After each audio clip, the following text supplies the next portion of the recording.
Good morning. सो आज हम देख रहे हैं सुबह से बारिश हो रही है, बहुत ही तेज बारिश हो रही है। अब पता नहीं ये बारिश शायद मुंबई के जो हमारा साइक्लोन चल रहा है उस वजह से ज़्यादा बारिश हो रही है। तो दिखाता हूँ मैं आपको, देखिए।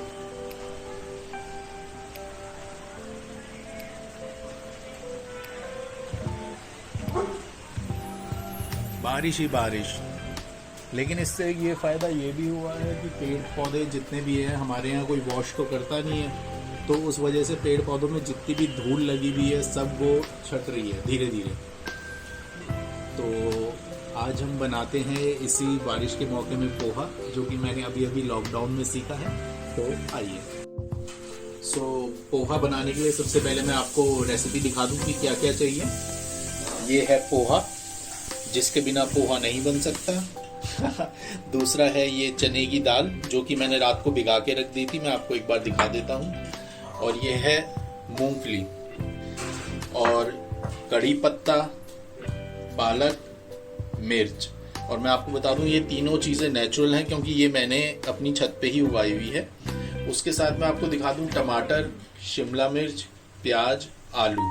क्वांटिटी मैंने थोड़ी कम ही ली है, क्योंकि क्वांटिटी इसलिए कम ली है क्योंकि लॉकडाउन का टाइम है, और लॉकडाउन के टाइम में ये चीज़ें हमें वैसे ही बहुत कम मिल रही हैं। और मैं बता दूं ये चारों चीज़ें मैंने अपनी छत पे नहीं उगाई हैं, क्योंकि ये छत पे नहीं उग सकती हैं। ठीक है, तो हम चालू करते हैं, आइए।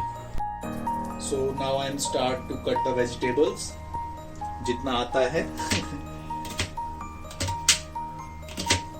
पूरी कोशिश करनी चाहिए इंसान को, क्योंकि टाइम हर चीज़ सिखा देता है इंसान को, और मैंने इस लास्ट एक महीने में बहुत कुछ सीखा।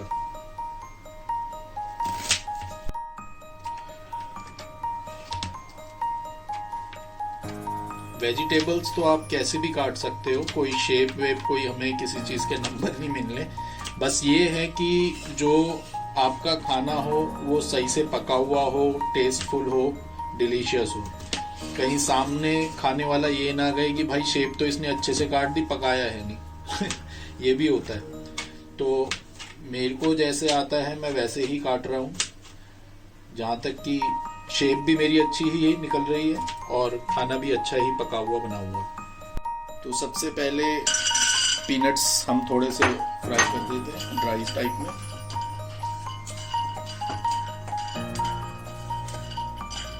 इन्हें अच्छे से भून लेना है, ताकि ये थोड़ा क्रिस्पीनेस रहे इनमें। ऐसा ना हो कि कच्चे और दांत में लगे, तो इन्हें पहले अच्छे से पका लेना है। अब आप देख रहे हैं जैसे पूरी तरह ये पक गए हैं, और इनमें देखिए क्रैक्स आ रहे हैं, इससे हमें पता चल जाता है। अब इसे थोड़ी देर के लिए ठंडा करने रख देंगे, और उसके बाद इनके जो छीकल है वो निकाल लेंगे।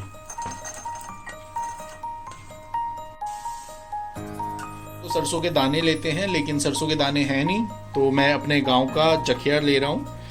अगर आप उत्तराखंड से बिलोंग करते हैं आपको पता होगा जखिया क्या होता है। और अब मैं अपनी जो मैंने वेजिटेबल्स कट करी थी वैसे, और ये एक साथ डाल देनी है, कोई इतना ज़रूरी नहीं है कि अलग अलग डालें, तो ये एक साथ ही डाल दें। और अब इसे अच्छी तरह फ्राई कर लेंगे।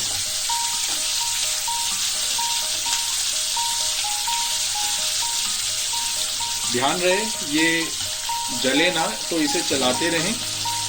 इसका कलर जब चेंज होगा आपको खुद ही पता चल जाएगा कि ये थोड़ा पक चुका है।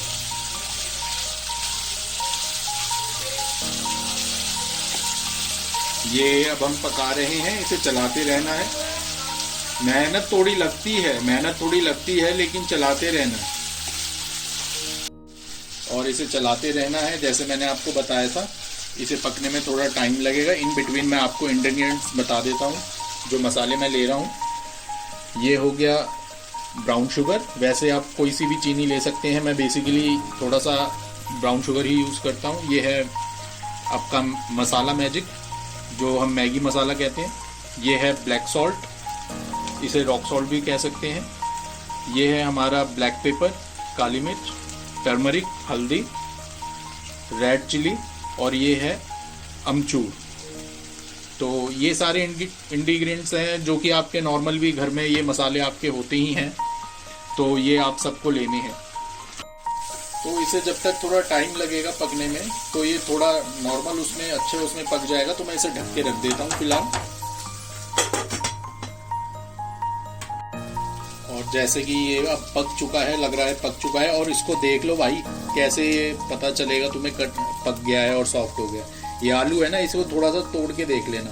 अब जैसे ये टूट रहा है आलू, तो इसका मतलब ये थोड़ा पक गया है, ठीक है ना। तो ये मत करना कि कच्चे में ही डाल देना, पिटोगे नहीं तो घर पे। अब ये है पालक, जो कि हमने पहले नहीं डाला था, अब डाल रहे हैं। तो ये हल्का पालक डाल देता हूँ। और ये बता दूं, ये कड़ी पत्ता क्यों नहीं डाला था, कहीं पहले कड़ी पत्ता डाल दो। कड़ी पत्ता अगर स्टार्टिंग में डाल देते तो ये जल जाता, इसलिए बाद में डालते हैं।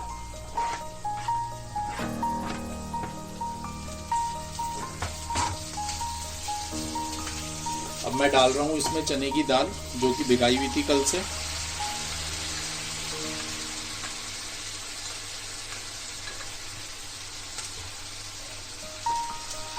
और ये मूंगफली।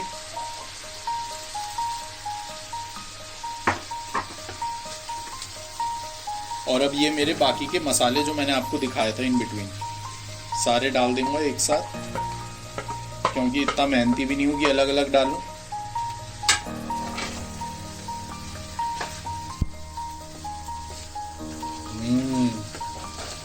खुशबू तो अभी से आ रही है दोस्तों। तो इसे पकाते रहना है, पूरा मैशअप कर लो।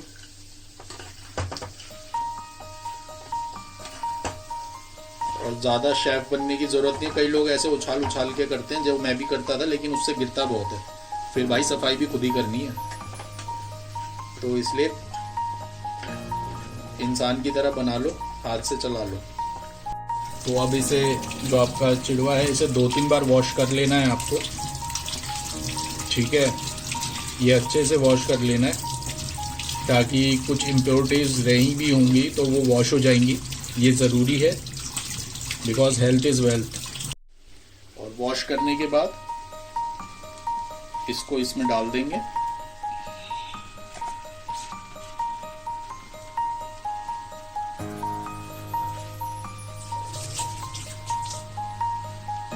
और इसे अच्छे से मैश कर लेंगे।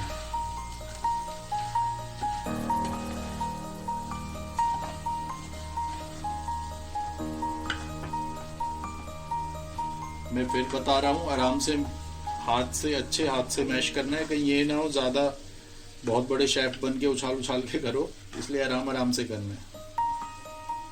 मैश अच्छे से हो जाना चाहिए। और उसके बाद जैसे मैश कर लिया आपने, उसके बाद इसे पकने के लिए रख देना है, कवर अप करके। ढकना जरूरी है।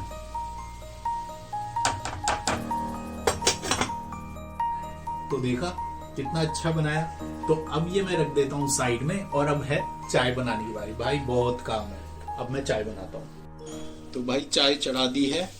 बाकी एक बात बता दूं, साफ सफाई का ध्यान देना, क्योंकि मैं तो वैसे ही बहुत सब चीजें गिरा देता हूँ। कहीं ये ना हो कि बनाया, बुनुया, खिलाया और उसके बाद भी गालियां पड़ रही हैं। तो सफाई का तो मेन ध्यान रखना है आप लोगों ने। So my T is ready, आइए।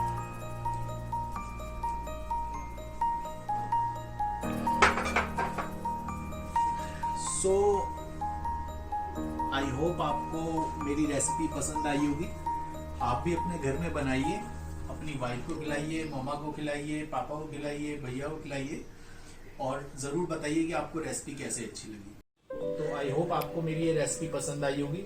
अगर रेसिपी पसंद आई है और आपको आपका भाई पसंद आया है, तो लाइक करें, सब्सक्राइब करें और शेयर करें मेरे इस चैनल को।